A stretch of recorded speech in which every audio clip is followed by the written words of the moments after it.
Di Tanah Toraja, Sulawesi Selatan, ada sebuah tradisi yang bagi sebagian orang sulit dipercaya. Jenazah yang sudah dikuburkan, bahkan puluhan hingga ratusan tahun yang lalu, dikeluarkan kembali. Dibersihkan, dipakaikan pakaian baru, dan diperlakukan seolah masih menjadi bagian dari keluarga. Tradisi ini dikenal sebagai manene. Nah, pertanyaannya, kenapa masyarakat Toraja masih melakukan ini? Dan apa makna dibaliknya?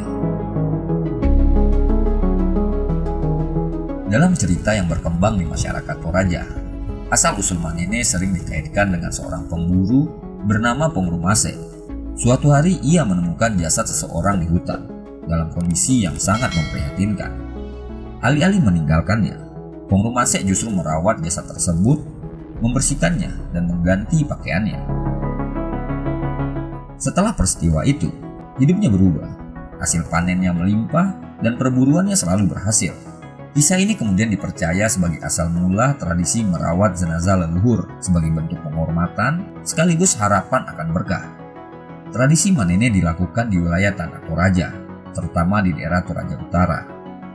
Masyarakat Toraja memiliki sistem pemakaman yang khas.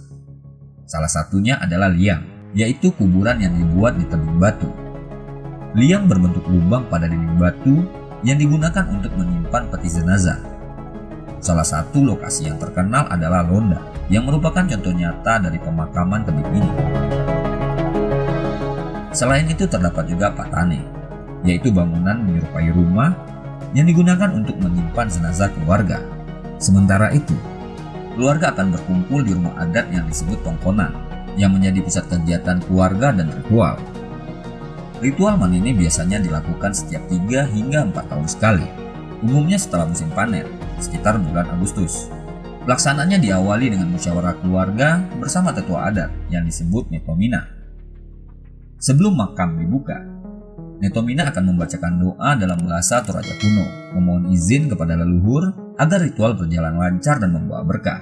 Setelah itu proses dimulai, peti jenazah dibuka, jenazah dikeluarkan dari liang atau patane, dibersihkan menggunakan kuas, dijemur sebentar, lalu dipakaikan pakaian yang baru.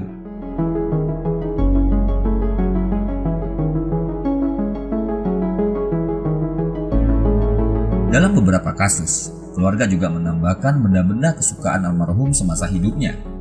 Setelah seluruh rangkaian selesai, jenazah dimasukkan kembali ke tempat semula. Ritual kemudian ditutup dengan berkumpulnya keluarga di tongkonan untuk berdoa bersama. Tradisi manene tidak bisa dipisahkan dari kepercayaan Aluk Tudolo, yang berarti jalan leluhur. Dalam kepercayaan ini, arwah leluhur disebut Tonumbali Puang, artinya yang tidak benar-benar hilang. Mereka diyakini masih ada dan tetap membutuhkan bekal seperti makanan, pakaian, dan hewan ternak. Bekal ini dipercaya membantu mereka menuju kehidupan yang lebih tinggi dan kembali kepada Puang Matua. Merawat jenazah bukan sekedar tradisi, melainkan bagian dari hubungan yang terus dijaga. Perubahan besar dalam tradisi ini terjadi pada awal abad ke-20, sekitar tahun 1913. Misionaris Belanda mulai masuk ke wilayah Toraja dan membawa ajaran Kristen. Sejak saat itu, terjadi perubahan dalam sistem kepercayaan masyarakat. Sebagian masyarakat mulai meninggalkan ritual lama, sementara sebagian lainnya tetap mempertahankan manene dengan penyesuaian. Beberapa perubahan yang terlihat, sesajian yang dulu bersifat khusus, kini juga dikonsumsi bersama keluarga. Kehadiran bangunan seperti kapel di sekitar area pemakaman, dan dalam beberapa kasus, manene juga menjadi bagian dari daya tarik wisata budaya. Ini menunjukkan bahwa tradisi tidak hilang, tetapi beradaptasi dengan zaman. Bagi sebagian orang, manene mungkin terlihat aneh, bahkan menyeramkan.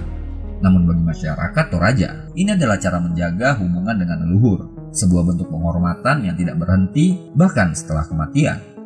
Dan mungkin disitulah letak perbedaannya, bahwa dalam beberapa budaya, kematian bukanlah akhir dari hubungan, melainkan bagian dari perjalanan yang tetap dirawat oleh mereka yang masih hidup.